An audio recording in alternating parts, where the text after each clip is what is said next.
팟캐스트 을들의 당나귀 귀 시즌4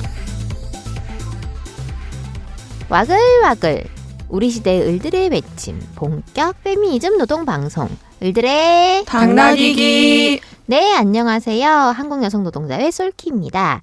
을들의 당나귀기 노동편이 찾아왔습니다. 오늘도 변함없이 함께 해주시는 분들 계십니다. 인사 부탁드릴게요. 안녕하세요. 이중삼중입니다. 안녕하세요. 이일입니다. 안녕하세요. 나랑입니다. 네, 겨울의 길목입니다. 따뜻한 군고구마와 그리고 매서운 바람이 생각나는 그런 계절인데요.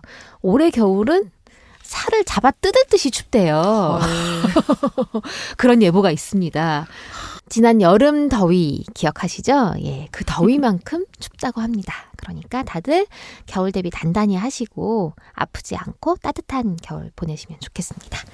네, 오늘 팟캐스트 주제 소개해드려 볼게요. 오늘의 주제는 여성 노동자의 건강하고 안전하게 일할 권리에 대해서 이야기를 해볼까 합니다.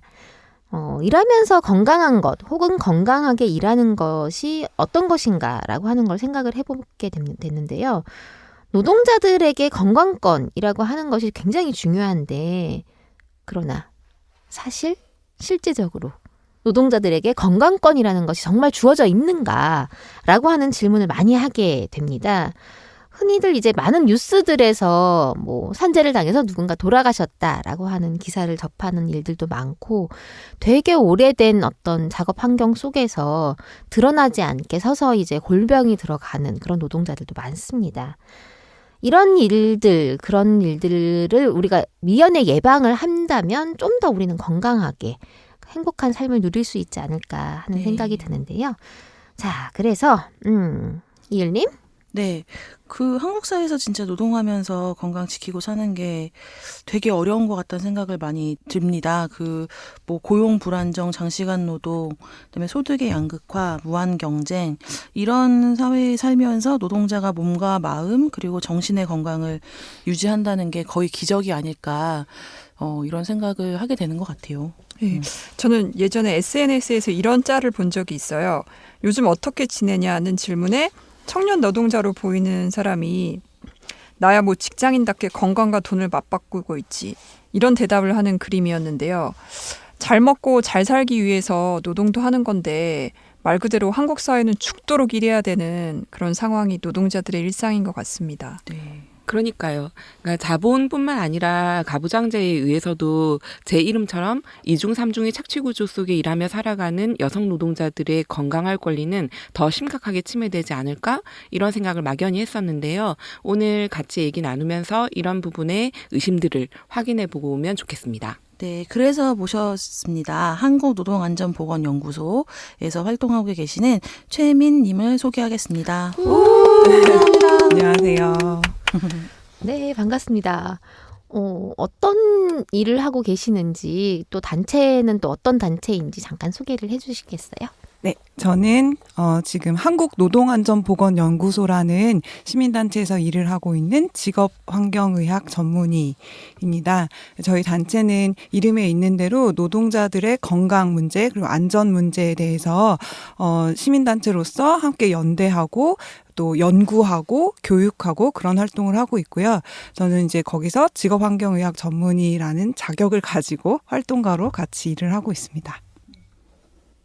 직업환경의학이라는 단어가 생소한데 좀 설명 좀 해주시겠어요? 네, 처음 들어봤다는 분들 굉장히 많은데요. 제가 인사할 때마다 내과, 외과, 산부인과 이렇게 전문과가 있잖아요. 그런 것처럼 저희도 직업환경 전문의라는 과가 따로 있어요. 그래서 직업병 그리고 환경, 노동 환경과 건강의 관계 이런 걸 연구하는 과이고요. 이제 현실에서 의사들이 하는 일을 보면 이제 병원에서 일을 한다기보다 사업장 혹은 유해 물질 베이스로 그러니까 유해 물질을 법에서 정해놓은 유해 물질에 노출되는 노동자의 건강 검진을 한다든지 아니면 그런 또 정해진 사업장의 노동자들의 건강을 관리하는 역할을 하는 그런 의사로 병원보다는 뭐 현장을 기반으로 일을 하는 그런 의사들입니다. 네.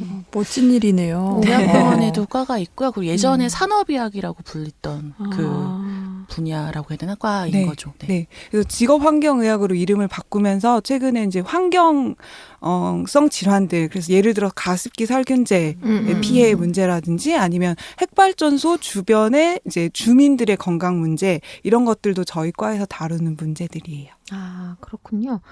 근데 저는 얘기를 듣다 보니까 이게 약간 노무사랑 비슷해가지고, 그러니까 예를 들어서 노동자 쪽에 서게 되면은 굉장히 험난한 네. 삶이 예정되어 있을 것 같고, 네, 네. 그러니까 기업 측과 손잡게 되면은 굉장히 우리 사회에서 이제 의사라고 하는 분들이 누리는 어떤 그런 것들을 다 누리고 사실 수 있지 않을까라고 네. 하는 생각이 드는데 어떠세요? 기업 측과 손잡기가 쉽진 않아요. 기업이 아, 그래요? 그 정도도 어. 투자를 안 하는 경우가 많아서. 아. 네네. 저는 사실 저희과 의사는 기본적으로 노동자 편이고 노동자에 친할 수밖에 없다는 생각도 굉장히 많이 들고요. 근데 또 저희과 의사의 중요한 역할 중에 하나가 그런 귓꽉 막힌 사업주들을 설득하는 거죠. 돈 더 내놔야 된다. 안전에 더 투자해야 된다. 노동자들한테 이만큼 권리를 더 줘야 된다.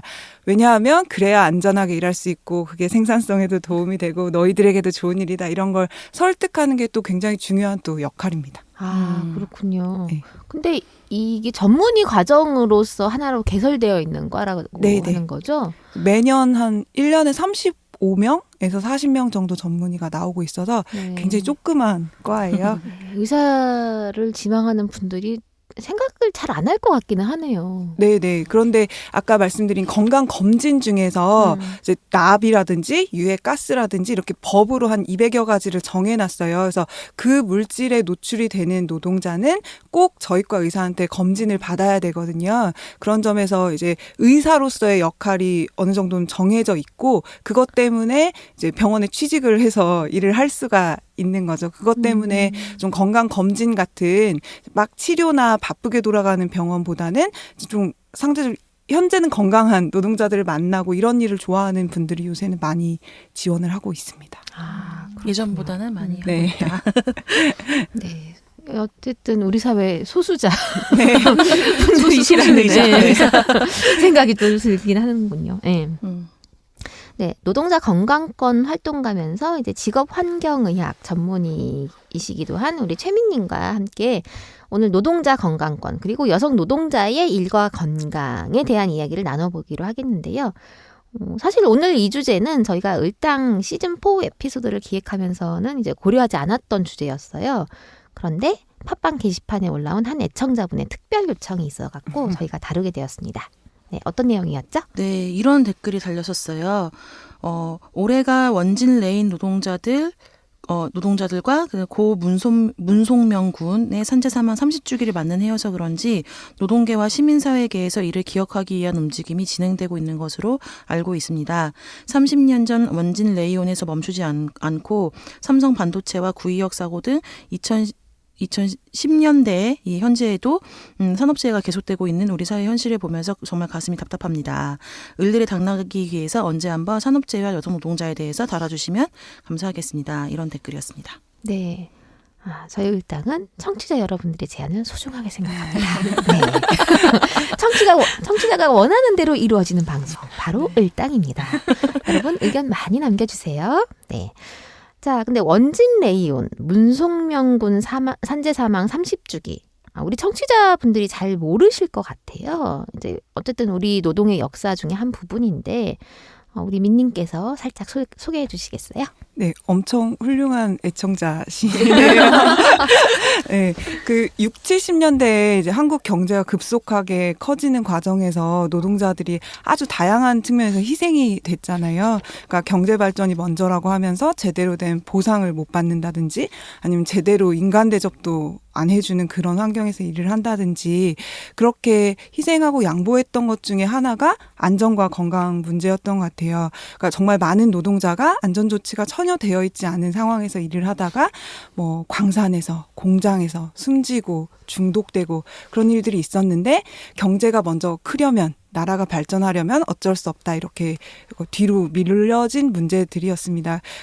그랬던 사회적 분위기가 달라진 게 사실은 전 사회적인 민주화 바람하고 사실 뗄래야 뗄 수가 없는 것이고요. 그래서 87년도에 민주화 항쟁이 있고 노동자 대투쟁이 있고 나서 일하는 이제 노동자들의 환경 문제에도 그리고 건강 문제에도 사람들이 관심을 갖게 되고 이슈가 됐던 것 같아요. 그리고 그때 이제 기폭제가 됐던 게 문송면 님의 이제 사망 사건이었습니다. 87년 당시에 이 문송면 님이 15살이었거든요. 그러니까 굉장히 가난한 청소년이었고 가난한 농가에서 태어나서 87년이었는데도 중학교를 가기가 어려울 정도로 경제적으로 굉장히 곤궁했다고 해요. 그래서 서울에 공장에 가서 일을 하면 낮에는 일을 하고 저녁에는 학교를 다닐 수가 있다. 이렇게 해서 이제 양평동에 있는 온도계랑 뭐 형광등 이런 거 만드는 공장으로 올라오게 됩니다. 온도계랑 형광등에 지금은 이제 거의 사용이 안 되는데 수은이 들어가거든요. 그래서 그 일을 시작하고 겨우 2달 만에 수은에 굉장히 높은 농도의 수은에 급성 중독이 되고 또 함께 사용한 되게 그 독성이 심각한 유해 물질이죠. 네. 뭐 잘 알려진 미나마타 병이나 이런 것들도 수은과 관련된 학교 다닐 때 것이고요. 배웠던 것 같아요. 미나마타병. 네네. 이따이 병과 같이 떠오르죠? 그건 카드뮴이고요. 네, 그거 같이 배웠었어요. 네. 그러니까 그거는 50년대, 60년대에 일본이 굉장히 급속하게 발전을 할 때 일본 각지에서 또 그런 문제들이 있었던 것이고 20, 30년 뒤에 한국에서 똑같이 사실 반복이 됐던 거죠. 그리고 나서 이제 이 사연이 사실 너무나 어리고 안타까운 이런 사연이 언론을 통해 알려지고 시민사회단체가 연대를 하고 굉장히 싸워서 겨우 굉장히 뚜렷한 산재인데도 몇 달을 싸워서 겨우 산업재해 인정이 됐는데 인정이 되고 이틀인가 뒤에 사망을 결국 하시게 됐어요. 그래서 굉장히 이제 사람들이 충격을 받았고 그랬는데 또 88년에는 원진레이온이라는 그 합성 섬유 만드는 공장에서 집단 이황화탄소 중독 사건이 벌어지게 됩니다. 그 굉장히 이것도 독성이 높은 물질이었고요. 일본에서 이 레이온 공장이 있다가 산재가 너무 많이 발생을 해서 정말 공해 산업이라고 해서 그대로 한국에 공장을 판 거예요. 정말 너무 안타까운. 그러니까 산재가 이제 어떤 물질의 문제, 노동자의 문제가 아니라 정말 사회적인 문제. 그렇게 이전되어 온 산업에서 노동자가 어떻게 피할 수 있을까 사실 그런 생각이 든 거고 이걸 함께 해결해야 된다. 이렇게 살 수는 없다. 이런 이제 공감대가 형성이 됐던 것 같아요. 원진레이온은 처음에 이슈가 됐을 때 12명이 집단 중독이라고 해서 같은 작업 환경에서 일하는 노동자들이 비슷한 질병, 그러니까 신경계에 영향을 미치고 혈관에 영향을 미쳐서 뇌졸중 이런 걸 일으키거든요. 그런 일이 이제 12명한테 있다고 했었는데 몇 년 뒤에는 그게 수백 명까지 늘어나서 지금까지도 한국에서 단일한 사건으로는 최대 많은 산업재해자가 발생한 사건으로 기록이 되어 있습니다. 그래서 이런 일들을 거치면서 이제 30년 전에 한국에서 노동자 건강권 운동이라는 게 처음 시작이 됐다고 얘기되고 있고요. 그게 이제 올해 30주년이라서 다양한 행사들이 있었습니다. 그리고 나서 한 15년쯤 지났을 때 또 중요한 사건이 하나 있었던 게 근골격계 질환. 여러분도 아마 다들 가지고 계실 골병 있잖아요. 목부터 다리까지. 디스크, 뭐 건초염, 뭐 이런 건 이제 근골격계 질환이라고 하잖아요. 손목 터널 증후군 뭐 이렇게 여기저기 근육과 뭐 골이 아픈 것들을 다 골병이라고 하고 근골격계 질환이라고 하는데요. 그게 이제 그 이전에는 산재하면 떨어져서 다치는 그런 사고라든지 화학물질에 중독되는 거라고 생각했는데 누구나 일하면 아픈 게 당연하지 했던 그런 골병도 직업병이구나 하는 걸 알게 되고 또 하나는 이제 화학물질 같은 건 왠지 어쩔 수 없다는 느낌이 드는데 비해서 골병은 말 그대로 내가 1시간에 10개를 만드느냐 12개를 만드느냐에 따라서 증상이 정말 딱 달라지고 이 노동자 건강의 문제가 자본의 문제 혹은 사업주 이해관계의 문제가 굉장히 직결돼 있구나. 이런 걸 깨닫게 했다는 점에서 굉장히 중요한 또 계기가 됐었습니다. 그래서 이런 일을 거치면서 잘 살려고 일을 하는 거다. 일하다가 다치거나 죽는 건 말이 안 된다. 더 나아가서 건강하고 행복하게 일하고 살고 싶다. 이런 생각들. 그리고 그러려면 이제 노동자들에게 권리가 더 많이 주어져야 한다. 이런 이제 과정에서 저희 연구소가 15년 전에 생기게 되었습니다. 네. 저는 얘기를 들으면서 참 속상한 부분이 있는데, 그러니까 뭐 30년 전에 있었던 일이 최근에 그러면은 없어졌느냐. 그러니까 오히려 최근 이제 몇 년 전에 있었던 그 화학약품에 의해서 눈이 안 보이게 되는 핸드폰 사건이라든지 생산 공장 그런데 업체였죠. 네. 그 문제에 이제 해결할 수 있는 주체가 파견 노동자이다 보니 오히려 더 찾기 힘들게 이 위험의 책임 주체를 교묘하게 만들어진 사회 시스템으로 변해가고 있잖아요. 그래서 그런 부분들이 떠오르면서 참 더 속상하고 막 화도 나고 그러네요. 저는 그 삼성전자 백혈병 문제도 사실 그걸로 이제 많이 알고 있는 삼성전자 직업병 뭐 혹은 핸드폰이나 전자산업 직업병 문제도 되게 웃긴 게 미국에서 80년대 90년대 IBM 노동자들이 많이 겪었던 문제, 반도체 공장에 일하는 노동자들이 많이 겪었던 문제인데 그게 이제 미국에서 지금 거의 공장이 없거든요. 한국으로 넘어온 거예요. 그러면서 생긴 문제였던 거가 기억에 남는 거예요. 그래서 이게 이 자본의 순환고리, 글로벌적 순환고리에 의해서 계속 이전하고 또 우리나라에서 공장 빼가지고 뭐 다른 제3세계 그렇죠. 네. 그 국가의 노동자들도 그럴 테고 이런 게 사실 너무 끔찍한 것 같아요. 근데 저는 일단 문제는 거기에서 전 좀 더 다른 측면으로 말씀드리고 싶은 거는 근데 사실은 이제 산재라고 하는 것 자체를 주장을 해볼 수 있는 사람들은 사실은 노동자잖아요. 그러니까 우리 사회가 법적으로 너는 노동자다라고 이제 범주 안에서 보호하고 있는 사람들만이 산업재해로부터 이제 뭐 국가로부터 보상을 받는다던가 이런 식으로 좀 안전하게 보호가 되는 거잖아요. 실제적으로 그나마 그런 거죠. 네. 실제적으로 이제 노동자로 인정되지 않은 가사 노동자들이라든가 뭐 특수고용 노동자들이라든가 이런 분들의 건강권은 대체 누가 어떻게 고민하고 있고 이 부분에 대해서 국가는 무엇을 하고 있는지 이런 고민들이 좀 들어요. 이것과 연결해가지고 저희 한국여성노동자회에서 몇 해 전에 이제 가사노동자 분들의 건강 실태에 대한 조사를 한 적이 있었는데, 되게 특이한 결과가 나왔어요. 왜냐면은 오래된 분들일수록 건강해요. 왜 그런지 아시겠어요? 요령이 생겨서? 살아남아서. 네, 맞습니다. 건강한 분들. 몸이 안 좋은 분들은 무슨 일이 버티지 아니네, 못하고 이게. 죄송합니다. 그냥 그만두시는 거예요. 그만두시고 그래서 오래 일한 분들일수록 더 건강해요. 굉장히 특이한 결과를 보고서 정말 이게 현실이구나라고 하는 생각을 했고 실제적으로 이제 근골격계 질환도 심각했고 그리고 이분들이 또 특히 또 감정 노동이 또 심하시더라고요. 그러다 보니까 이제 우울증도 평균보다 높은 수치를 나타내고 있었는데 근데 이분들이 그렇다고 해가지고 산업재해로 인정이 되느냐? 이분들은 노동자가 아니잖아요. 법적 노동자성이 인정되지 않으니까. 법적으로 노동자 자체가 안 되는 분들이기 때문에 문제를 어디다가 호소할 만한 데도 없는 거예요. 그런 문제들이 또 있고 그리고 사실은 이제 여성들의 건강권 문제에 대해서는 사실은 또 완전히 이제 배제된 측면이 또 있어요. 그런 측면에서 좀 말씀을 해봐 주시겠어요?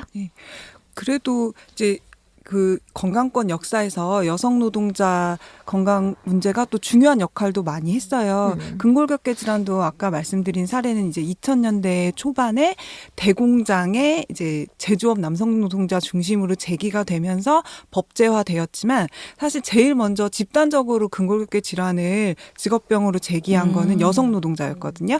어딘지 혹시 아세요? 한국통신에 전화 교환 노동자들이었어요. 그래서 그땐 114에 듣는 분들 모르실 수도 있지만 114에 전화를 하면 전화번호를 알려주는 그런 역할을 해주는 분들이 계셨거든요. 검색을 사람이 해줬죠. 그렇죠. 계속 이렇게 헤드폰을 끼고 일을 하면서 계속 검색을 하고 입력을 하고 뭐 이러는 역할인 거예요. 계속 이 키보드 작업을 하니까 이분들이 어깨, 팔, 손 이런 데가 굉장히 아프게 되고 이거를 각자 처음에는 어쩔 수 없는 일이라고 생각을 하다가 이게 직업병이다 이런 걸 제기한 게 90년대 후반이거든요. 그게 한국에서 사실 최초로 근골격계 질환을 집단적으로 제기한 문제다 이렇게 알려져 있어요. 그리고 아까 방금 말씀하셨던 그 삼성 백혈병 문제도 사실 그 여성 노동자들이 정말 젊은 여성 노동자들이 정말 많이 갔던 이제 사업체잖아요. 그 또 하나의 약속 그 영화에 보면 나오는 것처럼 지방에 있는 여상 뭐 여고에 그 관광버스가 대절해서 학생 졸업생을 막 실어 나를 정도로 정말 많은 젊은 여성 노동자들이 들어가서 온갖 유해 물질을 다루면서 일을 하고 노동자의 건강은 하나도 보호해주지 못하고 반도체만 보호해주는 그런 방진복을 입고 일을 반도체에 하다가 먼지가 들어가면 안 돼서 네. 네, 몸을 다 감싸는 거죠. 근데 그게 유해 물질이 통과가 다 되는 거예요, 몸에는. 네, 들어오는 걸 막아주지는 못하는 그런 옷을 입고 에휴. 일을 하다가 이제 혈액암에 많이 걸린다는 것을 알려지면서 사실 그 문제가 드러나게 됐죠. 그 문제는 또 굉장히 중요한 게 암도 직업병이야 이런 걸 한국 사회에 처음 알려줬다는 게 굉장히 중요하거든요. 사실 세계보건기구 같은 데서는 전체 암 중에 한 5% 정도는 직업적인 원인 때문에 생겼을 거라고 생각을 하고 폐암 같은 거는 그보다 비율이 높아서 한 10% 이상이 직업성 폐암이다 이렇게 생각을 하는데 정말 거의 안 알려져 있고 그걸 이제 처음 제기한 게 그런 이제 여성 노동자들의 건강 문제로 처음 알려졌다는 게 또 중요하다고 생각합니다. 오늘 청취자들에게 되게 좋은 정보가 많이 가는 것 같아요. 잘 진짜 안 알려진 사실들이 많은데 오늘 이거 들으시면 되게 좋을 것 같네요. 네, 생각해보면 이제 직업병에 대해서는 굉장히 이제 다양한 얘기들이 이제 시작이라는 느낌이 좀 들어요. 그리고 지금까지 알려져 있지 않았던 문제라기보다는 우리가 그냥 일상적으로 이거는 그냥 우리가 일을 하는 조건이야 라고 생각을 했던 것에서 그것이 위험 요인이야 라고 인식을 하게 되고 그것이 나의 병과 연동이 되는 그런 과정이지 않았나라고 하는 생각이 좀 드는데 좀 전에 근골격계 질환이 나와가지고 그 얘기를 조금 더 해보면은요. 사실 근골격계 질환 자체가 저는 이제 여성들과 남성들이 다른 방식으로 나타나는 것 같다는 생각이 들어요. 그러니까 저희가 이 방송을 준비를 하면서 읽었던 책 중에 반쪽의 과학이라는 책이 있는데 이런 내용이 있었습니다. 여성주의자에게는 케이크를 만드는 공장에서 상대적으로 좋은 업무에서 여성을 배제하도록 밀가루 포대의 무게가 결정되었다는 사실이 정치를 이해할 수 있는 계기가 된다. 현재 밀가루 포대 하나는 40kg으로 아주 건강한 남성만이 들 수 있다. 100kg이 아닌 이유는 아무도 100kg를 들 수는 없기 때문이다. 그렇다면 왜 밀가루 포대가 5kg 혹은 10kg가 아닌 것인가? 의사결정을 할 수 있는 직위에 있는 사람 중 그 누구도 40kg 미만으로 포대의 무게를 낮출 필요를 느끼지 못했기 때문이다. 그리고 이런 내용도 있었어요. 하역 인부가 어느 정도의 무게를 얼마나 자주 들어올릴 수 있는지에 대한 법령은 있지만 여성 노동자가 어느 정도의 무게를 얼마나 자주 들어올릴 수 있는지에 대한 법령은 있지만 여성 노동자가 몇 개의 셔츠를 제조할 수 있는지에 대한 규정은 없다. 네, 여성과 남성의 어떤 노동의 형태를 가만 생각을 해보면 이런 생산직 현장에서 여성들은 굉장히 단순 반복적인 일을 많이 하잖아요. 뭐 예를 들면은 뭐 전선을 어디다 꼽는다던가 가위질을 한다던가 아니면은 뭐 포장을 하는데 이게 무겁지는 않아요. 무겁지는 않은데 굉장히 빠른 속도로 쉬지 않고 일을 계속 한단 말이에요. 근데 남성들 같은 경우는 뭐 좀 전에 말씀드렸던 케이크 공장과 같은 방식으로 이제 굉장히 무거운 물건들을 들어 나르는 일들을 하는데 생각을 해보면 이제 산재 인정에 있어서도 여성들이 또 이 반복적으로 하는 일들에 쌓이는 어떤 몸의 피로 자체가 거기다 플러스해가지고 집안일로 인해 쌓이는 피로도 있잖아요. 근데 그런 것들이 겹쳐지면서 네가 집안일을 하다가 네 허리가 나간 건지 네 손목이 나간 건지 우리 회사에서 일을 하다가 나간 건지 나는 알 수 없다 라고 이거 잡아떼면 그만인 건데 남성들 같은 경우에는 명백하잖아요. 그러니까 이제 눈에 보이는 어떤 예. 물건들을 들고 하는 그리고 게 사실 보이니까. 사고가 나는 현장 자체도 무거운 거 들다가 못 들고 아이고 하고 하면서 사고가 나니까 그런 차이가 좀 있을 것 같은데 어떻게 보시나요? 실제로 제가 알고 있는 친구가 그 고등학교 때 삼성이라는 회사에 들어가서 가전제품을 만드는 일을 했었어요. 했는데 계속 가위질을 반복적으로 늘 하다 보니까 그 친구 말로는 하루에 3교대로 일을 했다고 해요. 3교대로 일을 하면 24시간을 3개로 쪼개서 하잖아요. 그래서 계속 반복적인 가위질을 하다 보니까 그 친구를 한 1년 정도 지나서 만나보니 오른손과 왼손의 모양이 다른 거예요. 확연하게. 근데 이제 그 친구는 다들 나랑 같이 일하는 애들은 다 이래라고 얘기를 했고 또 이제 그 친구에 대한 기억을 떠올려 보면 그 친구 발라드 막 이런 걸 좋아하던 친구였는데 그 1년 뒤에 만났을 때에는 최신 유행 댄스곡을 다 알고 있는 거여서 어떻게 너의 취향이 이렇게 달라졌니? 라고 했더니 여기 공장에서 일하면 저절로 알게 된다. 왜냐하면 졸지 말라고 계속 빠른 음악을 쉴 새 없이 틀어놓기 때문에 자연적으로 일할 알게 때가 돼. 있으니까. 그렇죠. 그렇게 얘기를 하더라고요. 졸지 말라는 이유도 있는데 거기다 플러스 해가지고 작업 속도를 빠르게 하기 네. 위한 것도 있었을 거예요. 네, 네. 말씀하신 대로 이제 근골격계 질환에서 가장 중요한 위험 요인이 반복적인 작업 혹은 자세가 안 좋은 거 이제 계속 뭐 팔을 들고 일을 한다든지 이런 아니면 중량물 취급 이런 건데요. 잘 아시는 것처럼 성별 간의 직무가 정말 완전히 분리돼 있잖아요. 예를 들어서 대표적으로 같은 청소를 해도 남성 노동자가 하는 청소랑 여성 노동자가 하는 청소의 유형이 다르다 이런 얘기 있거든요. 건물에서 이제 큰 기계 같은 거 밀고 다니면서 하는 청소는 주로 남성들이 하고 휴지통 비우고 걸레질하고 이런 건 주로 다 여성들이 하고 그러면 둘이 서로 이제 같이 얘기를 하면 서로 자기가 더 힘들다고 얘기를 하기도 하는데 그러니까 누가 더 힘들다 덜 힘들다를 떠나서 다른 거죠. 그럼 다른 일을 하고 그럼 다르면 서로 다른 어려움이 있는 거고 예를 들어 힘든 이제 무거운 청소 도구를 미는 남성들이 허리에 부담이 크다면 이 휴지통을 계속 바꾸고 뭐 비닐을 계속 바꿔 껴야 되는 여성 노동자들은 손가락에 부담이 갈 수 있고 근데 이런 것들을 충분히 여성 노동자 노동의 특성을 반영해서 평가해주지 못하고 있는 게 사실인 것 같아요. 그리고 또 생각을 해보면 중량물 말씀하셨는데 굉장히 중요한데 제가 얼마 전에 건설 현장에 가서 현장 평가를 했었는데 거기도 정말 여성 노동자 거의 없는 곳이잖아요. 근데 거기 있는 자재가 10kg 미만인 게 거의 없어요. 심지어 30kg짜리 뭐 이런 것도 그냥 날라야 되거든요.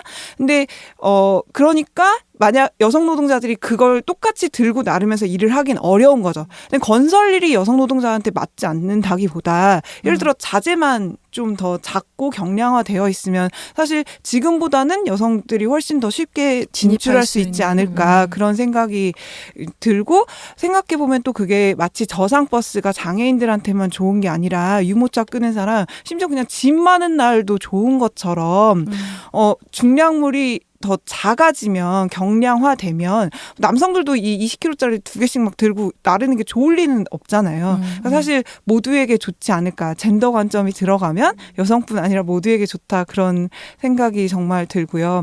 또 말씀하신 이 산재 승인 과정에서 이게 일 때문이냐 개인적인 요인 때문이냐 이런 거에서도 여성 노동자가 정말 중요한 어떤 문제를 제기하는 역할을 할 수 있다는 생각이 들어요. 그러니까 실제로 꼭 여성 노동자의 근골격계 질환이 아니더라도 아까 예를 든 암 같은 거 전혀 유해물질에 노출되지 않은 사람도 폐암에 걸리기도 하잖아요. 또 농담처럼 수십 년 담배를 피워도 폐암에 안 걸리는 사람이 있잖아요. 이런 것처럼 사실 어떤 질병이 있을 때 제가 작업 환경과 질병 사이의 관계를 연구하는 사람이지만 이 질병이 뭐 몇 퍼센트는 일 때문이고 몇 퍼센트는 자기 개인 특성 때문이다 이런 걸 나눌 수는 없거든요. 그러니까 위험이 어느 정도 증가한다는 거를 따질 뿐이고 그렇다면 위험을 줄이기 위해 노력할 뿐이지 사실 신이 아닌 이상 그걸 알 수가 없는데 그래서 사실은 직업병 인정 과정은 의학적인 판단 과정이 아니라 법률적인 혹은 사회적인 판단이다 이렇게 주장하시고 아예 직업병 인정 과정에서 의사들을 빼야 된다 이렇게 과격하게 주장하시는 선생님들도 계실 정도거든요. 그런 점에서 여성들이 아까 말씀하신 대로 이 가사노동의 부담 때문이냐 이 일에서 생긴 부담 때문이냐 이런 애매한 위치 자체가 그런데 그것과 관계없이 내 일은 이러이러하고 이 질병을 직업병으로 인정해 달라는 어떤 선두에서 보여준 사례가 될 수 있지 않을까 그런 생각도 사실 들어요. 되게 중요한 말씀이신 것 같아요. 그러니까 우리가 흔히 범하는 오류 중에 하나가 객관화를 강조하다 보면은 이게 어느 순간에는 어느 한쪽의 이야기를 들어야 되는 순간이 있는데 그것이 가능하지 않게 되는 조건에 놓이게 되는 거잖아요. 근데 뭐 의사들 같은 경우가 어쨌든 사람의 몸에 대해서는 더 잘 알 수는 있지만 사실상 어떤 개별적인 상황에서의 개인적인 특성들까지 다 고려해서 이것은 이거다 저것은 저거다라고 그러니까 판단을 하기는 가능하지 않다라고 하는 건 거죠. 그리고 네. 사실은 이제 뭐든 다 똑같아요. 뭐든 다 똑같은데 산재를 인정한다라고 하는 것 자체도 사실은 사회 문화적인 맥락 속에서의 기준을 어떻게 만드느냐의 문제이기 때문에 거기에서 우리가 의사들의 의견을 배제해야 된다라고 하는 과격한 주장을 할 수도 있다라고 하는 생각도 좀 들기는 그러니까 하네요. 진짜 과학, 제도, 법 이런 것들이 그 젠더 관점이 없음으로 인해서 사실 생기는 문제지 그게 막 정말 과학적이고 정말 막 객관적이고 그래서 생긴 게 아니라는 그 말씀을 또 해주신 것 같아요. 중요한 말씀이십니다. 근데 저는 또 드는 생각이 뭐냐면은 과연 근데 그렇다고 해가지고 남성들이 40kg짜리 포대를 드는 게 굉장히 수월한 일인가라고 하는 질문을 또 해야 되지 않을까 라고 하는 생각이 네. 또 들어요. 아까 말씀드린 것처럼 그래서 그걸 쪼개는 게 그러니까 누구나 할 수 있는 맞아요. 일을 만드는 방법 그게 사실 일의 민주화일 수도 있고 모두가 더 쉽고 편하고 수월하게 일을 하는 대신 그렇잖아요. 40kg짜리 20kg 두 개로 나누면 2번 일해야 되잖아요. 그걸 싫어하는 건 사장님인 거죠. 한 번에 한 명이 일하기를 원하는 거고 사실 그런 점에서 저는 노동자가 건강하고 편안하고 안전하게 일하는 거는 사장님의 이윤 추구 목적과 굉장히 이제 적대적인 관계에 있다는 생각을 자주 하게 됩니다. 근데 그건 단기적인 관점이 아닐까요? 그러니까 사람을 정말 단기로 쓰고 버리겠다라고 하는 결심을 하고서 그래 너는 나의 소모품이야라고 생각을 한다면 그 관점이 맞겠지만 이 사람과 오래 같이 일을 하고 이 사람이 나의 사업에 있어서 굉장히 중요한 파트너다라고 하는 관점으로 노동자를 바라본다면 그건 또 좀 다른 문제가 될 것 같아요. 그런 사장님 근데 못 본 것 같아요. 있을까요? 자본주의에서 그런 사람이 있나 싶습니다. 네, 그게 문제군요. 네. 아이고, 쉽지 않아요. 쉽지 않아. 자, 근데 그러면은 이제 그 한국노동안전보건연구소도 역사가 꽤 된 거네요, 그러면. 네, 15년 정도 됐어요. 요즘에는 어떤 주제로 활동하고 계신가요? 저희가 많이 다루는 문제는 노동시간 중요하게 다루고 있어요. 최근에 과로사, 과로 자살 이런 것도 문제가 됐고, 근로기준법 그 이전에 행정적으로 적용하던 것들 바꿔서 이제 주당 52시간만 일을 해야 한다. 이런 변화도 있고, 그러고 있는데 최근엔 심지어 또 아까 잠깐 얘기 나왔던 것처럼 노동자인데 노동자라고 불리지 못하는 그래서 단시간이라고 는 일을 여러 개 해야 되는 또 그런 노동자들도 한쪽에서 생기고 있고 그래서 이런 다양한 이제 노동 시간의 문제 그리고 그 노동 시간 안에서 노동자의 시간 주권의 문제 그리고 노동 시간 밖에 이제 자기 개인 생활과 이 노동 시간과의 균형 문제 이런 것들을 중요하게 하나 다루고 있고요. 또 하나 저희가 중요하게 다루는 문제는 작업 중지권이라고 해서 콜센터 노동자들이 전화를 이제 악성 전화를 끊을 수 있는 권리 같은 거 생각하면 가장 쉬우실 것 같은데 위험하다고 생각하거나 자기가 안전하지 못하다고 생각할 때 노동자가 작업을 중단하고 피할 수 있는 그런 권리를 작업 중지권이라고 하거든요. 그래서 저희는 그게 이제 굉장히 예방적으로 노동자들에게 주어져야 실제로 산재나 직업병을 줄일 수 있다. 이런 생각을 가지고 있어서 작업 중지권을 중요하게 알리고 실현시키기 위한 노력들을 하고 있어요. 그런데 굉장히 이것도 역시 이제 사장님들이 싫어하는 권리이기도 하고 파업권처럼 쓰려고 그러냐. 그다음에 얼마나 위험해야 정말 노동자가 일을 멈출 수 있는 거냐. 이런 논란들이 사실 계속되는 문제이기도 합니다. 네, 작업 중진권 얘기가 나와서 말인데요. 이제 한국 연호에서 한참 미투 운동이 촉발되던 그 시기에 열었던 토론회에서 이런 얘기가 나왔었잖아요. 직장 내 성폭력 피해자의 작업 중지할 권리.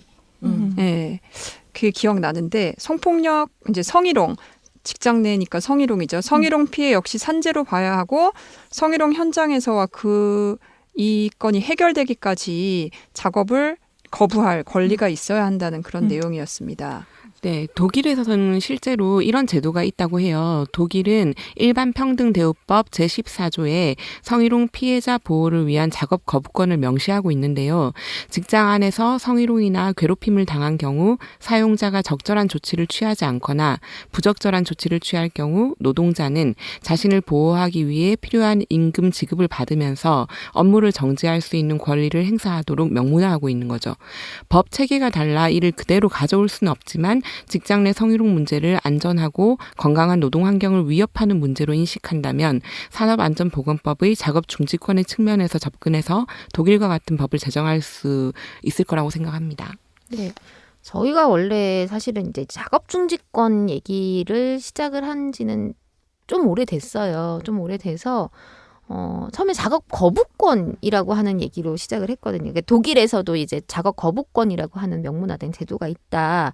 그래서 이 여성 노동자가 직장 내 성희롱 피해자가 됐다라고 한다면 그 조사 과정이나 이후에 어떤 심리적인 안정을 위해서 작업을 거부할 수 있는 권리를 줘야 된다라고 하는 얘기를 저희가 시작을 해가지고 막 사회화를 시켜서 막 얘기를 하다가 사실은 이제 그 문재인 대통령이 그 전에 2012년에 대선에 나오셨을 때 그때 그 공약 중에 하나로 유급 휴가로 해가지고 얘기가 나왔어요. 그래서 그게 지금은 이제 작년 말이었군요. 작년 말에 한샘 사건 나면서 이제 관련법이 바뀌면서 요렇게 바뀌었죠. 유급 휴가를 줘야 된다. 지전의 성희롱 피해자에게. 사업주는 적절한 유급 휴가를 주어야 된다라고 바뀌었는데 지금 저희가 이제 또 새롭게 이제 이 얘기를 작업 중지권으로 올해 다시 이제 얘기를 시작을 하게 된 이유가 뭐냐면 사실은 한 통의 상담으로부터 시작이 된 얘기였어요. 그러니까 그분이 가전제품을 집집마다 방문하셔가지고 관리를 해주시는 일을 하시는 분이었는데 어느 날 일을 하러 가셨다가 고객으로부터 성추행을 당하신 거예요. 근데 이분께서 성추행을 당했음에도 불구하고 일을 끝까지 다 마치고 나오신 거죠. 네. 너무 속상하죠. 네. 이제 사실은 이 상담 전화가 저희가 미투 관련해가지고 어떻게 대응할 것인가를 회의를 하고 있는 와중에 이 전화가 걸려온 거예요. 그래서 저희가 바로 이어서 그 문제를 논의를 하다가 이분이 왜 그렇게 했을까라고 하는 얘기들을 하다가 이제 사실은 이제 고객으로부터 성희롱이나 성추행 같은 것들을 당했을 때 회사가 노동자를 보호해주는 시스템 자체가 없는 거죠. 이분 같은 경우는 특수고용 노동자셨고 노동권이라고 하는 것이 굉장히 사각지대에 있는 분이잖아요. 그러니까 사실 이분은 내가 일을 마치고 나오지 않았을 경우에 내가 고객으로부터 크레임을 당할 수도 있고 크레임이 걸려오면은 회사는 나를 문책해가지고 해고까지 이르게 할 수도 있겠다라고 하는 판단을 하셨던 것 같아요. 그래서 그런 권리, 그러니까 내가 성희롱을 당했을 때 작업을 중지할 수 있는 작업 중지권이 직장 내 성희롱 상황에서도 있어야 된다라고 하는 얘기를 저희가 올해 시작을 한 거거든요. 이런 부분에 대해서는 어떻게 생각하시는지 우리 민님의 의견을 듣고 싶습니다. 네, 너무 반갑고 네. 사실 동지 같아요. 작업중지권도 저희 이제 노동자 안전보건 단체들도 굉장히 오래전부터 얘기해 왔는데 아까 말씀드린 것처럼 굉장히 이제 경영하는 쪽에서는 주고 싶어 하지 않는 권리이고 지금 법에서는 사업주가 대피시키도록 되어 있거든요.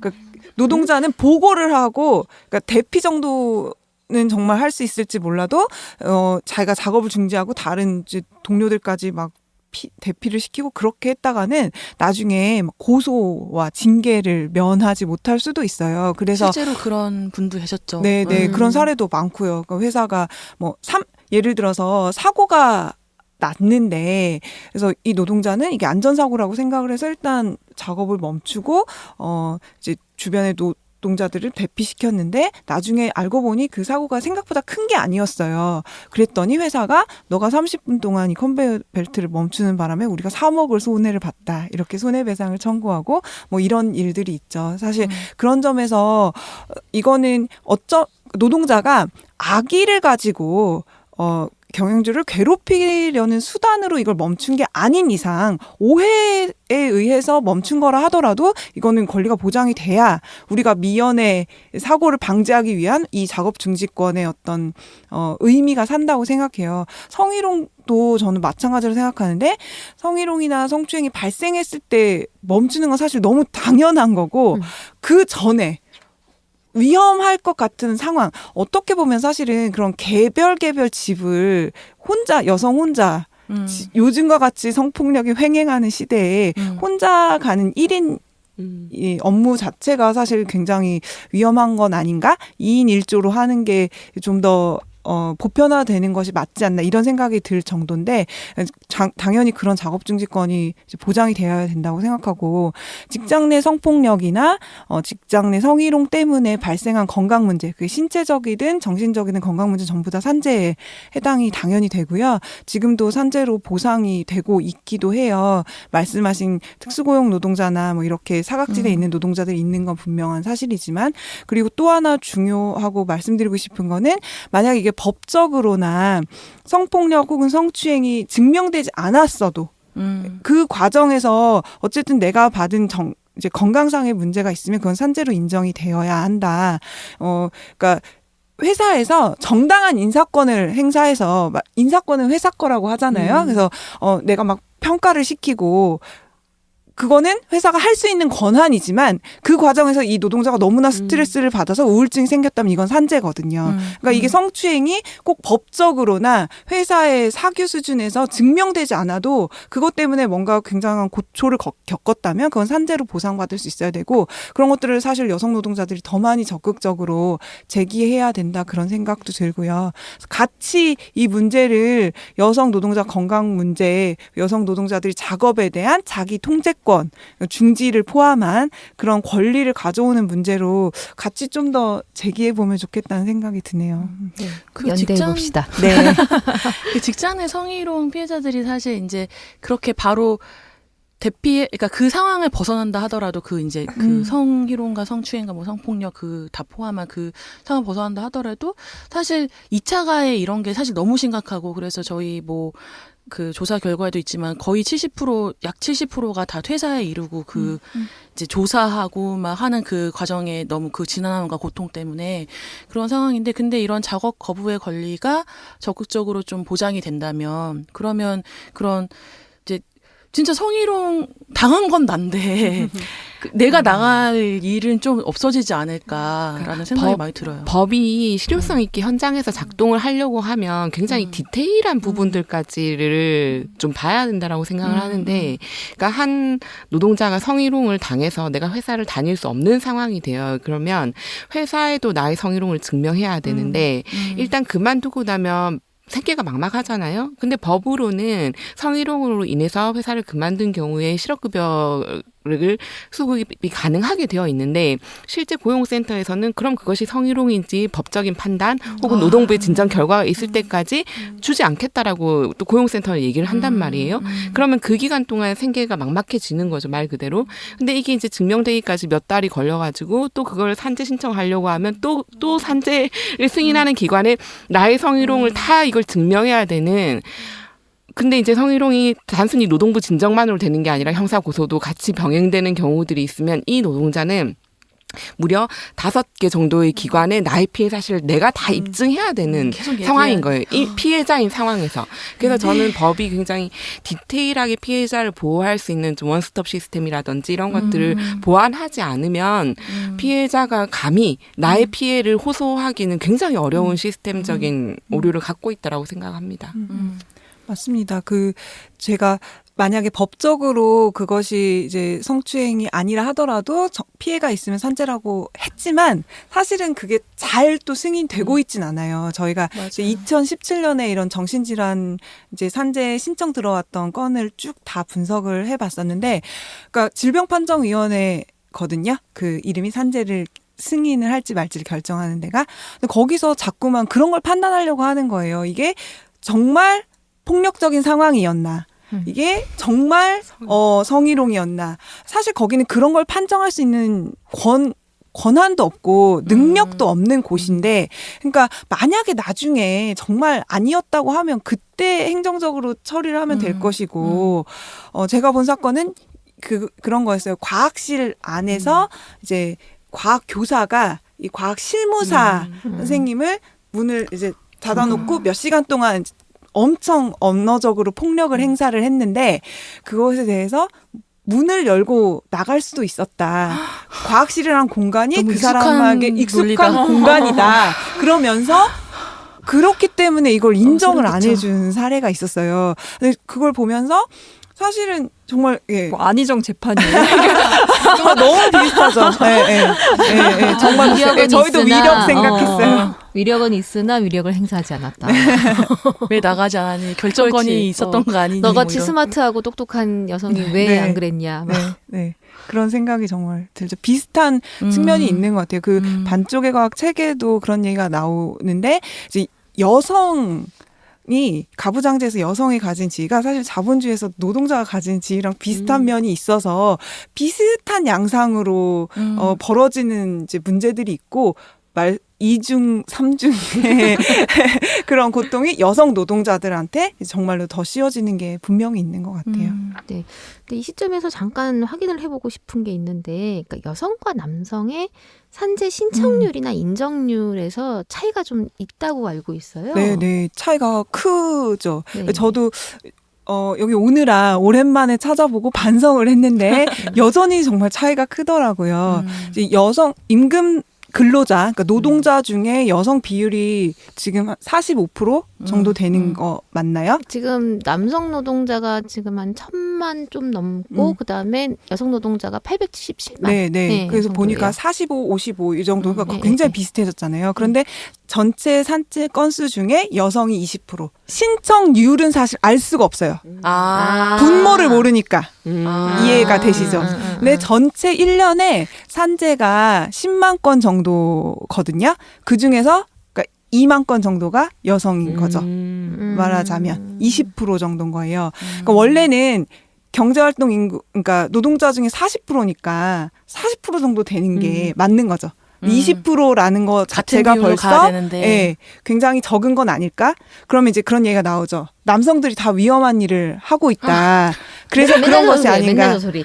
네네, 너무 그렇게 익숙한 또. 당연히 나오는데, 이제 그것에 대해서 아까 말씀하신 대로 위험이 서로 다르다. 그런 얘기 많이 하는데, 교사의 일과 건설 노동자의 일이 뭐가 더 위험하냐, 이런 질문은 안 좋은 질문인 거죠. 서로의 위험이 완전히 다른 거죠. 예. 물론 일터에서 사망하는 노동자는 건설 노동자가 훨씬 많을지 모르겠지만, 교사 노동자들도 당연히 교사로서 자기가 가지는 다양한 직무적인 유해 환경들이 있는 거잖아요. 그걸 서로 비교하려는 게 아니라 각각 다른 점을 자세히 들여다보고 이제 개선하기 위해 노력을 해야 되는 건데, 여성과 남성의 노동도 사실 그렇다는 생각이고, 어쨌든 그래서 이제 20% 정도밖에 안 된다. 그래서 그 20%, 그래서 2016년에 18,000명 정도의 이제 재해가 여성들의 산재가 있더라고요. 그걸 봤더니 서비스업이 굉장히 많아요. 당연히 여성들이 서비스업을 많이 하니까 그렇겠지만, 또 서비스업 안에서도 이제 여성 비율이 굉장히 이제 산재 비율이 높았고요. 그 다음에 또 하나 특징이 50세 이상의 재해자 비율이 여성이 남성보다 더 높더라고요. 그러니까 여성의 그 M자 곡선 때문에, 그러니까 30, 40대의 여성들의 취업률이 더 낮으니까 비율이 20대나 50대 이상에 몰려 있어서 그런 것 같아요. 그래서 전체 이제 재해자 중에 남성들 한 55% 정도가 50세 이상인데, 여성은 그 비율이 66% 이상이거든요. 그러니까 사실 여성 이제 장년층 노동자들의 이제 안전과 건강 문제에 우리가 훨씬 더 관심을 쏟아야 된다, 이런 생각이 또 들었고요. 그 다음에 이제 최근엔 연구가 없는데, 그럼 이런 차이가 왜 나느냐 했을 때, 아까 얘기하신 이 산재보험이나 사각지대 여성들이 많다는 거죠. 그러니까 노동자인데 노동자로 인정을 받지 못하는 노동자 중에 여성이 굉장히 많다든지, 아니면 노동자로 들어와 있는데 영세사업장에서 일을 한다든지, 단기 파견 이런 일을 여성 노동자들이 하니까 산재를 진입하는 거, 그러니까 산재를 신청해볼 때서부터 이제 문턱이 하나 생기는 것 같고요. 산재를 당했으나 법에서 인정한 산재보험 보상을 예. 신청하는 게 되게 어려운 예, 상황이라는 예. 거죠. 혹은 모를 수도 있고. 음. 그래서 그 예전에 그런 연구가 있었는데 얼마나 산재보험, 그러니까 건강보험 재정이 산재로 줄줄 새고 있는가. 그러니까 우리가 산재로 신청을 안 하면 일하다 다쳤는데도 건강보험 재정으로 치료를 받게 되니까요. 그런 조사가 있었는데, 그러니까 건강보험으로 치료받은 사람 중에 일하다 다쳐서 왔어요 했는데 그냥 건강보험으로 처리된 사람 중에는 여성이 30%인 거예요. 근데 산재 중에는 그게 20%인 거예요. 합치면 딱이네. 딱이네요. 네, 그렇죠. 그러니까 최소한 그 정도는 빠져나가고 있는 거죠. 합쳐서 50% 되는 게 아니고요. 그러니까 그렇죠. 아. 건강보험으로 그냥 하는 사람 네네네. 30%. 그러니까 산재도 최소한 30%는 돼야 되고 사실은 더 될 수도 있는 건데 최소한 10% 이상은 신청을 로스가 안 하고 있다. 있다는 거죠. 그렇죠. 예, 예. 그런 얘기인 것이고, 그다음에 신청을 하고 나도 이 승인 과정에서 아까 얘기한 이 여성 노동의 특징들을 반영해주지 않는 것도 이제 여성 산재 승인을 낮추는 요인이다 이렇게 분석을 하고 있어요. 예를 들어서 아직도 여전히 이제 굴뚝 산업, 그러니까 제조업, 그다음에 건설업 이런 거 중심으로 산재가 얘기되고 있고 사회 심리적인 요인, 뭐 스트레스, 그다음에 게다가 그 스트레스가 일과 가정 사이의 어떤 가운데 끼인 데서 온 스트레스 이런 것들은 전혀 이제 반영을 해주지 않고 있고 이런 것들이 여성들한테 또 굉장히 불리한 점이고요. 심지어 이런 두 단계의 어려움을 뚫고 이 여성 노동자가 산재를 인정받았다. 그랬을 때 받는 이제 치료에 들어간 비용, 산재에서 나간 돈 있잖아요. 그것도 평균 X가 남성이 더 많아요. 같은 비슷한 질병일 때 요양 기간을 남성 노동자가 더 길게 받고 있고요. 그거는 왜 그런가요? 그게 아까 얘기한 이 여성에 대한 편견 때문인 것 같아요. 이 여성 노동자의 근골격계 질환은 근골격계 질환 사례였는데 비교한 것이 더 가벼울 것이다. 실제로 더 가벼운 일을 하다 생긴 질병이고 그래서 더 짧게 끝날 것이다. 이 정도면 끝낼 수 있다. 이렇게 접근이 되는 거죠. 아, 그 기간을 본인이 정하는 게 아니라 아니거든요. 예, 네네. 판정을 해줄 때 네, 네. 여성 노동자들은 짧게 치료하면 끝날 거다. 네네. 이게 이런 녹음을 하면서 항상 이렇게 막 분노가 생기는 게 우리나라는 직무 사실은 산재 자체가 굉장히 그냥 공상 처리되는 경우가 훨씬 더 맞아요. 많기 때문에 산재 자체도 진입이 굉장히 어려운데 그 중에서도 여성 노동자는 더 어렵고 그 중에서도 여성 노동자들은 사대보험 적용이 안 되는 이 외곽에 있는 사람들은 아예 그 집계조차 되지 않는 이 현실 그리고 그 통과를 해서도 남성과 여성의 차별적인 보상 결과가 이루어지는 현실인 거네요. 네. 그러니까 많은 사람들이 이렇게 많이 얘기를 하죠. 산재 비율만 봐도 남성들이 얼마나 더 위험한 일을 하고 있는지 알 수 있다라고 얘기를 하는데요. 사실은 그겁니다. 남성들이 얼마나 더 안전한 테두리 안에 있었는가라고 하는 것을 알려주는 지표가 남성의 산재율이 더 높다라고 하는 것이다. 그럴 수 있어요.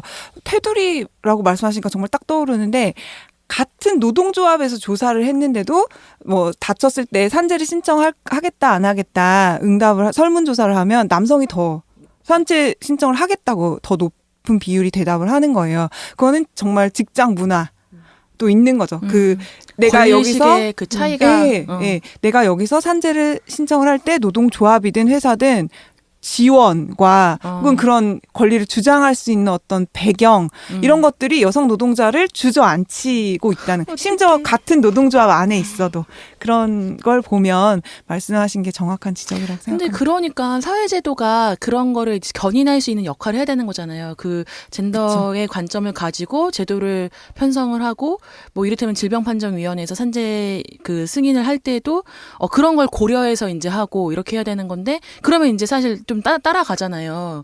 근데 그런 역할을 국가가 못 하고 있는 게 정말 굉장히 큰 문제가 아닐까 이런 생각이 듭니다. 네.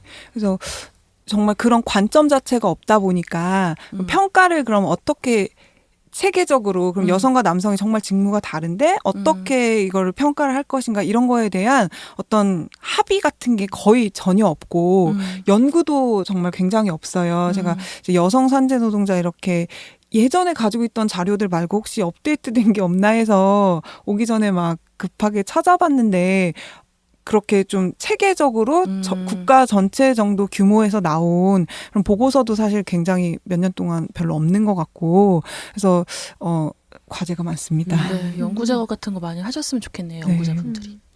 그리고 또 이런 문제들도 있잖아요. 그러니까 작업대의 설계 자체가 남성들에게 적합하게 되어 있다. 네네. 뭐 높이라든가 어떤 길이라든가 뭐 그런 부분들에 있어서 그러니까 여성들이 그 작업대에서 일을 하면 더 힘들기 때문에 네. 이 일을 버티지 못하고 그냥 그만둬버리거나 네. 아니면은 거기서 오는 그 질병을 얻게 되는 네. 그런 경우들도 있잖아요. 네. 예. 저는 말씀하신 거랑 똑같은 게 노동 시간에도 적용되는 것 같아요. 한국처럼 장시간 노동해야 회사에 충성하는 것 같고 성과도 낼 수 있고 승진도 할 수 있는 사회에서 가사 부담을 지고 있고 때 맞춰서 퇴근해서 애 데려와야 되고 이런 여성 노동자가 사실 성공하기 굉장히 사실 어렵고 그 가운데서 발생하는 스트레스 혹은 차별 이런 것도 사실 다 유해 요인이거든요. 그러니까 그런 것들은 다 개인이 지게 만들고 그렇게 됐을 때는 말씀하신 대로 이게 일 때문인지 나 때문인지 뭐 알 수 없는 어떤 그런 오리무중하고 억울한 가운데 여성 노동자를 들어가게 하는 그러니까 정말 작업대 높이에서부터 작업 속도 그다음에 노동 시간 모든 것에 이르기까지 사실 이제 남성이 기준으로 되어 있는 것이 사실이고 이것에 대해서 계속 교정하려는 노력이 훨씬 많이 필요할 것 같아요. 저는 이런 통계를 본 적이 있어요. 자신이 건강하다고 인지하는지를 물어보는 건강인식 그 설문조사 결과였는데요. 여성 비정규직의 경우에는 부정적인 답변이 가장 높더라고요.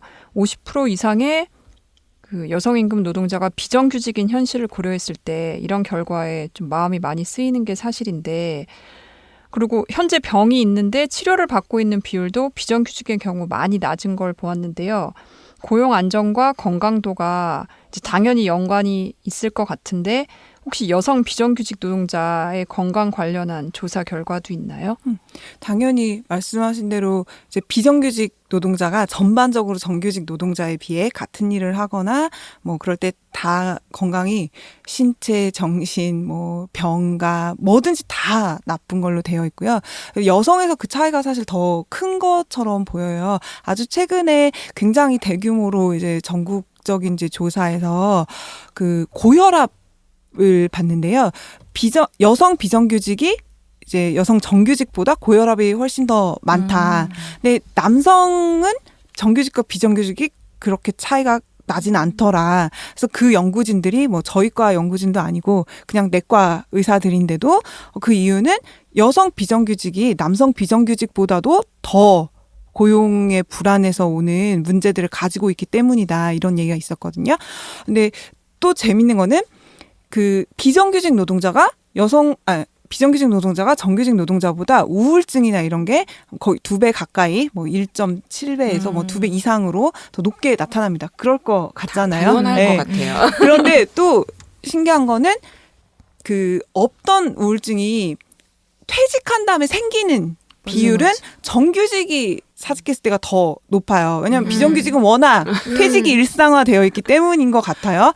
그런데 정규직의 적응했어. 박탈감. 네, 그게 커서 그런 거죠. 그런데 정규직 노동자가 이제 사직을 했을 때 생기는 그 우울증 위험이 있잖아요.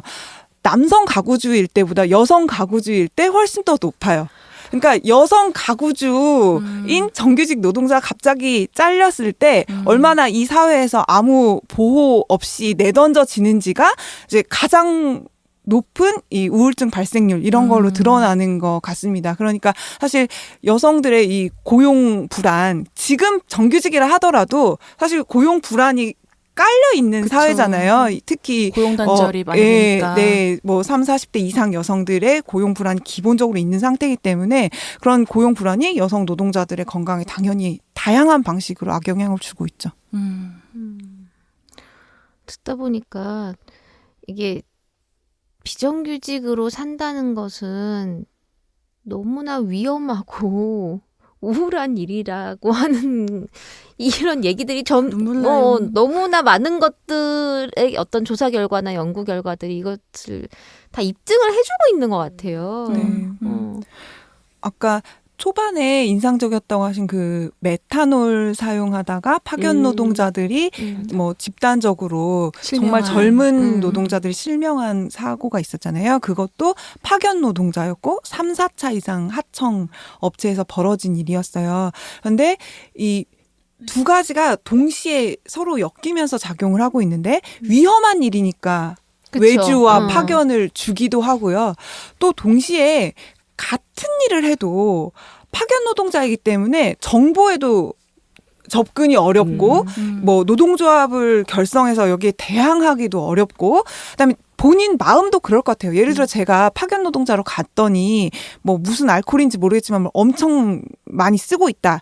근데 제가 거기에 정규직으로 취직했고 앞으로 수십 년 일해야겠다는 생각이 들면 이게 뭔지도 알아보고 싶고 이렇게 써도 되냐고 따져보고 싶기라도 한데 어차피 뭐 한 달, 두 달 일하고 떠날 파견 노동자면 그거 알아보고 싸울 시간에 새 일자리 찾아보는 게 빠르잖아요. 그렇죠. 이런 식으로 사실 위험이 외주화된다는 것이 그러니까 위험한 일을 넘겨서 비정규직이 위험할 뿐만 아니라 같은 일을 해도 저는 고용이 불안한 노동자가 더 위험하다고 생각하거든요. 그런 점에서 또 이 사각지대 노동자들 심지어 이제 더 심한 노동자들이 생기는 거잖아요. 플랫폼 이런 이름으로 도저히 누가 고용주인지 알 수 없고 아무도 책임지지 않는 그런 노동자들이 늘어나고 있는 것은 산업 안전, 노동 안전 측면에서 굉장히 새로운 위기이고 세계적으로도 굉장히 중요한 이슈예요. 그래서 이거는 이전의 고용관계로 도저히 풀 수 있는 문제가 아니기 때문에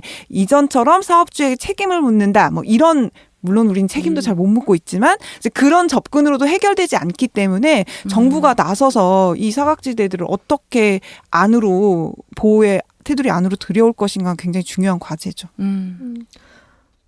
아까도 처음에 얘기했다시피 1세계의 위험한 공장들이 3세계로 이전을 하고 그리고 그 안에서도 또 식민지가 생기는 거죠. 그러니까 거기에서 또 정규직이 할 거냐, 비정규직이 할 거냐, 외주로 돌릴 거냐라고 하는 데에서 가장 약자들이 가장 위험한 일을 하게 되는 그런 결과를 낳고 있는 것 같네요. 아이고, 근데 또 이제 여성이라고 하는 어떤 생물학적 특성 때문에 또 주의를 기울여야 될 부분도 있는 것 같아요. 그러니까 생식 건강과 관련된 부분인데요. 청취자 여러분들 입장에서도 여성인 노동자들의 건강 관련 문제 하면은 많이 생각나는 주제가 아무래도 무슨 생리휴가 같은 문제라거나 아니면 직장 생활을 하다가 임신이나 출산을 경험하는 그런 여성들의 상황이 떠오르실 것 같아요.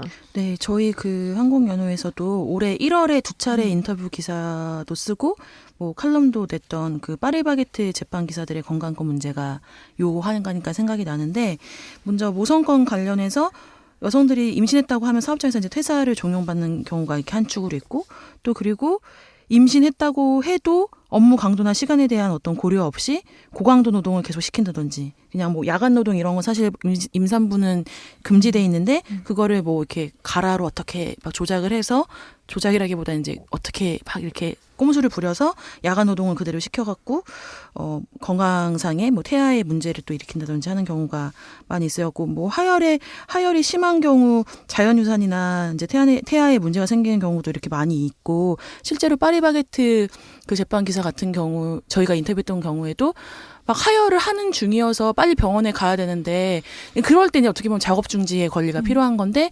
그런 생각도 못 하고 또 전화해서 빨리 사람 보내달라 해도 뭐 야 그럼 좀 참고 하혈을 어떻게 참아요? 근데 참고 이래라 뭐 이러고 진짜 기가 차서 웃음이 나오죠. 그리고 그 실제로 인터뷰했던 그 사례예요. 그리고 제빵 노동을 계속 하다가 생리대 갈 시간이 없어가지고 지렴에 막 너무 많은 그 동료들과 자기 포함해서 걸리고 그래서 뭐 여름이면은 그냥 그 항생제를 미리 받아서 먹는다 이런 얘기를 막 그때 하셨었거든요.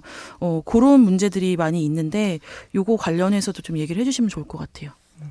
네, 말씀하신 그런 게 이제 대표적인 생식 건강 사례라고 할 수 있는데요. 이제 생식 건강하면 좀 말이 좀 무섭기도 하고 그렇긴 한데 어쨌든 뭐 임신, 뭐 출산, 뭐 혹은 그것과 관련된 여러 가지에서 발생하는 건강 문제인데 뭐 난임, 불임, 뭐 선천성 장애아 출산 이런 거 생각나시잖아요. 그래서 2009년에서 2010년 한 1, 2년 사이에 제주의료원의 간호사들이 집단적으로 유산하고 여러 명이 이제 선천성 장애가 있는 어린이들을 출산한 그런 사건이 있었어요. 그래서 오랫동안 이제 노동자들이 쉬쉬하다가 어쨌든 이거를 문제를 제기를 하게 된 거죠. 그래서 결국은 이제 역학조사라고 하거든요. 그래서 일과 이 직업상의 관련을 밝히기 위한 조사를 해서 관련이 있다. 그러니까 대표적으로 원래도 병원이 오래 서 있고 그다음에 약품을 다루게 되고 교대 근무를 하고 이런 것들 때문에 임신한 노동자들한테 굉장히 어려운 노동 조건입니다. 그런데 거기에다 더해서 그 2009년, 2010년 사이에 제주의료원이 뭐 이제 경영 악화 이런 것 때문에 임금이 제대로 지불되지 않고 뭐 고용이 불안하고 뭐 이런 그리고 인력이 이제 줄어들고 이런 굉장히 여러 가지 문제가 있었다는 점이 인정이 됐어요. 그랬는데도 법적으로는 태아는 이제 노동자가 아니잖아요. 이 피해를 어떻게 보상할 것이냐. 예. 그래서 이제 산재가 안 된 게 있었던 거예요. 그러니까 그래서 지금 아직도 재판 중이다. 2009년 10년의 일인데 그런 기사를 보았던 것 같아요. 그런 게 대표적이고요. 또 지금 그거 2심 중일 거예요. 네네. 그러니까 재판이 아직 끝나지가 않았어요. 너무나 오랫동안 고통을 받고 있는 거죠. 그리고 또 생식 건강에서 제가 또 강조하고 싶은 거 하나는 생식 건강이 또 여성만의 문제가 아니라는 거예요. 예를 들어서 또 정자는 계속 생산이 되잖아요. 그러다 보니까 지금 유해한 환경에 노출됐을 때 남성들도 굉장히 쉽게 생식 건강에 문제가 생길 수가 있는데 우리가 출산과 육아는 여성의 문제라고 생각하듯이 생식 건강은 왠지 여성의 문제인 것처럼 생각을 하는데 90년대에 또 한국에서 독성이 전자제품 이제 만드는 데서 쓰이는 물질인데 굉장히 독성이 높다고 해서 신물질을 들여왔는데 알고 보니 그게 이제 무정자증과 정자 운동을 감소시키고 이런 문제가 있어서 이제 남성 노동자들이 대거 이제 난임을 겪게 되고 이런 일들도 있었거든요. 그래서 사실 이런 문제도 다 모두의 문제다 이런 얘기를 또 하고 싶고 또 하나는 이제 생식세포들이 민감해 분열도 하고 뭐 그러다 보니까 태아도 그렇고 굉장히 민감한 부분이어서 예를 들어 암을 일으키거나 뭐 다른 독성을 일으키기 전에 먼저 나타날 수 있는 그래서 보초와 같은 현상이라고도 저희가 부르기도 하거든요.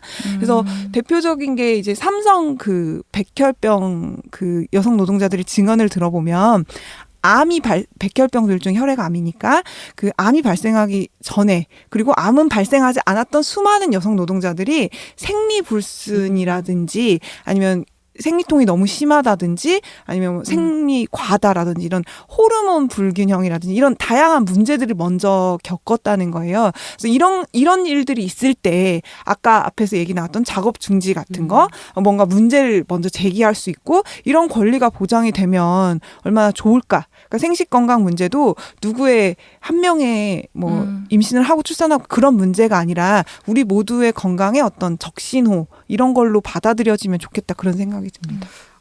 전에 이제 제가 그 제빵하는 회사에 상담을 받은 적이 있었는데 이분이 이제 아직 임신을 하지 않은 상태인데 임신을 할 걸 대비해서 상담을 하신 거예요. 그러니까 이 문제의 핵심 뭐였냐면 밀가루 포대가 20kg짜리가 들어온대요. 근데 자기가 여기서 일을 해보니 계속 이거를 운반을 해야 되는데 이 무게를 내가 임신을 해가지고 할 수 있을까? 임신 초기에 조심을 해야 되는데 임신하기도 어려운데 지금 임신하기 어려워서 임신을 준비 중인데 임신을 하면 그거를 옮겨야 되는데 이거를 어떻게 업무를 조정해달라고 얘기할 수 있는 방법이 있는지를 상담을 해온 적이 있었어요. 그러니까 여성 노동자가 임신 출산을 앞두고 이미 하지도 않은 걸 고민해야 되는 이 환경들. 그러니까 적어도 그냥 일반 동네 빵집이 아니라 프랜차이즈라면 그런 인력 공급이나 업무의 조정을 원활하게 할 수 있는 상생의 길을 좀 도모해야 되지 않나? 이런 생각이 들었습니다. 그 파리바게트 노동자들 인터뷰했을 때도 그런 얘기 하셨는데 인력이 너무 빡빡하게 되어 있는 거예요. 그래서 이거 로테이션을 어떻게 해줄 수가 없고 뭐 업무를 이렇게 누가 대체할 수 있는 그런 게 거의 없다. 그래서 인력의 문제가 진짜 그러니까 노동 시간, 그다음에 뭐 고용, 그다음에 노동 강도 이런 것 것들 플러스 사실 이 인력의 문제가 되게 중요하다라는 생각이 많이 들었고요.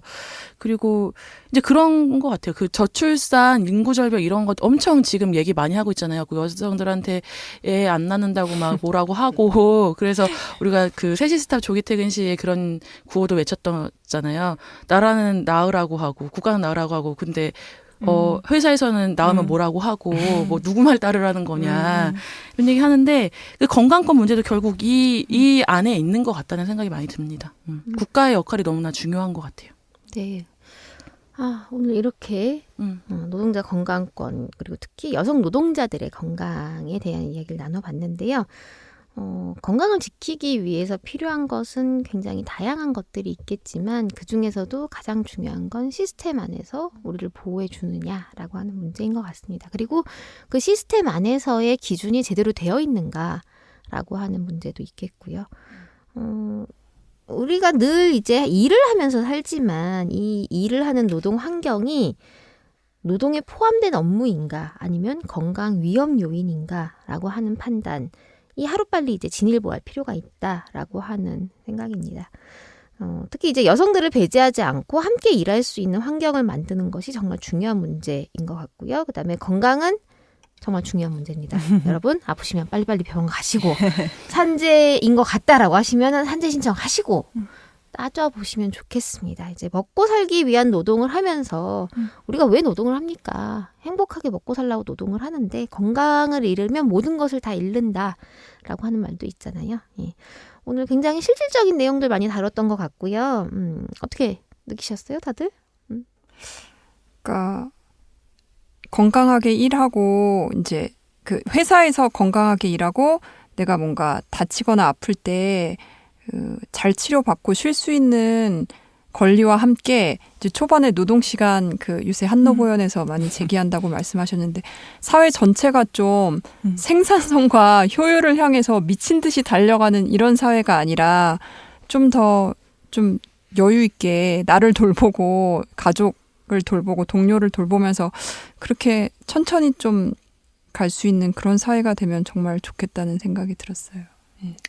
네, 제가 노동조합에서 일을 하면서 가장 좋은 점 중에 하나라고 생각했던 건 노동조합이 사측과 단체 교섭을 맺고 하면서 병가와 같은 이런 규정들이 생겨나는 거라고 생각이 들었어요. 왜냐하면 제가 많이 상담을 받던 지역은 정말 3차, 4차 하청의 말단 지대이기 때문에 노동조합이 없고 아파도 병원에 갈 시간이 없고 자기 아이가 아플 때는 그나마 짬을 내서 가지만 자기가 아픈 거는 소홀하게 되는 그리고 많은 남성 노동자들 또한 노동조합이 없으니까 아파도 병원에 가지 못하는 주말도 없는 삶을 살고 있거든요. 그래서 이런 것들에서 보호해 줄 수 있는 국가적인 시스템 못지않게 노동자들이 노동조합으로 좀 자기 권리를 찾을 수 있는 국가는 그 빈 곳들을 세심하게 살펴볼 수 있는 제도들을 만들었으면 좋겠습니다. 네. 여러분 이제 헤어질 시간입니다. 우리 민님, 뭐 마지막으로 강조하고 싶으신 이야기가 있으시면 한마디 해주시면 좋겠습니다. 네, 그 미투 운동이 이제 전 사회적으로 엄청 활발했잖아요. 그래서 여기 계신 분들도 많이 싸우고 노력하신 걸로 알고 있고, 근데 그러면서 저희 연구소도 좀 평가를 좀 했어요. 그래서 우리가 하는 활동이나 연구가 너무 젠더 관점이 없다. 이런 예를 들어서 이제 여성 노동자를 대상으로 하는 연구가 얼마나 되나, 아니면 전체 연구에 참여한 사람 중에 여성 노동자가 얼마나 되나, 그다음에 우리가 이제 연구 결과를 분석할 때 여성 노동자의 어떤 경험이나 관점을 충분히 고려해서 분석을 하고 있나, 이런 평가를 하고 별로 안 좋다. 이런 생각을 했었거든요. 그래서 저희도 좀 더 노력을 많이 해야겠다는 생각이 들고, 오늘 같이 얘기 나누는 것 중에 구체적인 과제들도 많은 것 같고 함께 할 수 있는 일도 생각해보면 많을 것 같아요. 그래서 여성 노동을 고민하는 분들도 건강까지도 확대해 주셨으면 좋겠고, 저희 같이 노동자의 안전과 건강을 고민하는 사람들은 특히 여성 노동자의 문제를 함께 고민하는 그런 만남의 자리가 많았으면 좋겠고요. 그런 측면에서 이게 방송은 바로 올라가나요? 저희가 같이 준비하는 그 캐런 매싱이라는 아까 얘기하신 반쪽의 과학 책을 쓴 캐나다의 여성 보건학자예요. 여성 노동자 연구를 40년 넘게 하신 이제 정말 백전노자의 연구자이신데 한국에 오시거든요. 그래서 11월 5일에 시민단체들이 같이 마련한 강연회가 있어요. 그래서 오셔서 직접 그런 여성 노동자의 건강 문제 어떻게 이걸 해결해 나갈 건지 우리 앞에 있는 과제는 뭔지 같이 들어보면 좋을 것 같습니다. 네. 감사합니다. 이 강연에 대한 안내는 이 팟캐스트 소개에 링크를 해놓을 테니까 관심 있는 분들 와서 같이 해주시면 좋겠습니다. 그럼 여러분 다음 시간에 또 만나 뵙겠습니다. 안녕. 오늘들의 당나귀 귀 시즌 4는 2018 서울특별시 성평등기금 후원 사업으로 한국여성노동자회에서 제작합니다.